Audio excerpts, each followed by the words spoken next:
case, but you know from reading the news, sometimes it seems evil seems to be winning. There's so much confusion, even in the church, disarray. As you know, the devil divides, he discourages, he distracts, and if not stopped, destroys. So the question we ask ourselves in this Advent season is essentially, Lord, what should I do? How do I live the life that you called me to? And this is in the midst of the difficult and confusing time we're in. What John offers is not elaborate, it's not complicated. He's essentially saying, take this one day at a time and start with simple things. Be attentive to others, listen to them. Paul, in the second reading that we're going to hear tomorrow, reminds us that the Lord is near, have no anxiety at all.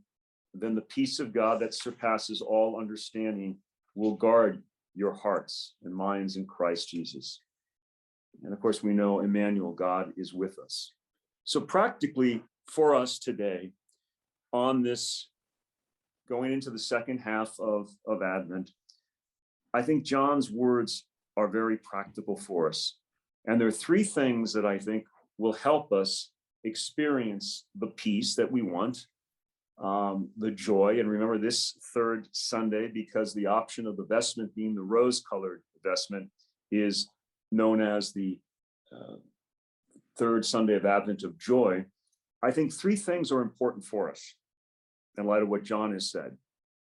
The first is the importance of a clear conscience. Seneca, the Roman philosopher, said essentially the foundation of true joy is the conscience. And we're blessed as Catholic Christians to have the sacrament of penance, reconciliation, to hear those words that we're forgiven and to go in peace. And so I think when we ask that, what should we do? We're told, have a clear conscience and care for people.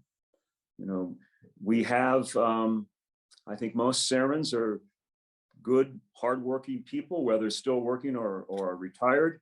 And we can help people. You help people with your work in the Serra Club, and I'm sure in your parishes and other community activities, your family. But pray for a clear conscience. And as we do so, it will help us to have joy. The second step to this joy that we ask for, we hope for, again, is found in John. God has a plan for each one of us. And of course, as Serrans, we should know that the vocation to priesthood and religious life, but we all have a vocation to holiness. And that vocation means that we have a purpose, that we have this gift of faith that we're trying to live. And as we do so, recognizing this mission, this purpose, this vocation we have, we look to John and how John responded to his mission, to his vocation. Remember, he says, one mightier than I am is coming. There's humility to John.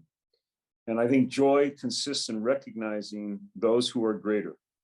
And so we need humility. You often hear me talk about, and I spoke this and I'll speak in Dallas about this in January, that what I hope for in our seminarians who are priests is to be grateful, to be humble, and to be generous.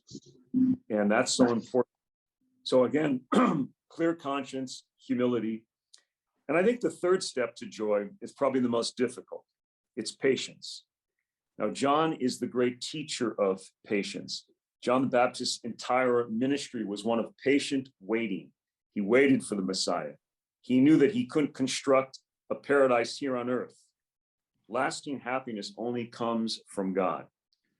And I think we often try to create our own happiness, and we know it's always passive.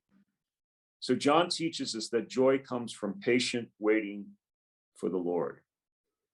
So in this time, in the second half of Advent, as we're trying hopefully to receive as many graces as we can, let's reflect then on what John has to teach us.